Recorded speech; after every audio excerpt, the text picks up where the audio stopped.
Greetings, Ollie Berkeley. My name is Eric Simon.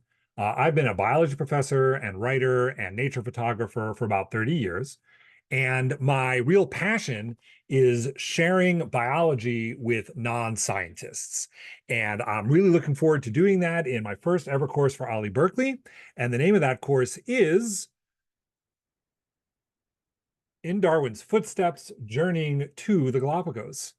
And in this course, we're really going to focus on Charles Darwin and his 5-year voyage around the world on HMS Beagle, and in particular, the 5 weeks that he spent on the Galapagos Islands off the coast of South America.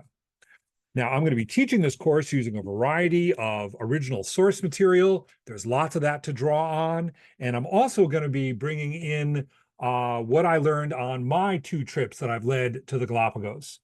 And so I'll be able to show you a lot of my own photographs and share my own experiences and those of my students while I was there. So Darwin was only 22 years old when he set out as the shipboard naturalist on the Beagle for its 5-year circumnavigation of the globe.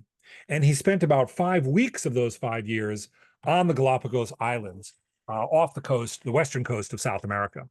And while there, Darwin ventured onto the islands. He stayed on some of them for several weeks. He observed the flora and fauna. He collected a lot of samples, and it really formed some of the most important basis of his later publication about 23 years after he got back, when he published On the Origin of Species, which still today serves as one of the foundational texts in all of science and certainly in biology.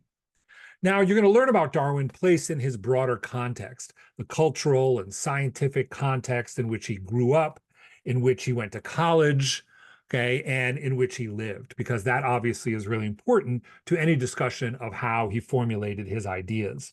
But we're going to focus about half of our time on the Galapagos Islands themselves, what makes them so special, the unique biology that they contain. And so I'm really looking forward to the opportunity of sharing my experiences on the Galapagos, showing you some of the incredible wildlife that lives there, like the marine iguanas. This particular species that you're looking at here is found nowhere else on Earth other than one island in the Galapagos archipelago. The blue-footed boobies, one of the iconic animals of the Galapagos, and of course, the giant tortoise, which is every bit as spectacular as you might think. And so besides talking about his journey to the Galapagos, I'll also be discussing his formulation of his theory of evolution by natural selection, how he came to it, what some of his evidence was, how the idea was received at the time. And so you should exit the course having a really good understanding of this idea, which is considered the one unifying theme that runs across all of biology. So hopefully you'll find that interesting and register for the course, and I will see you then.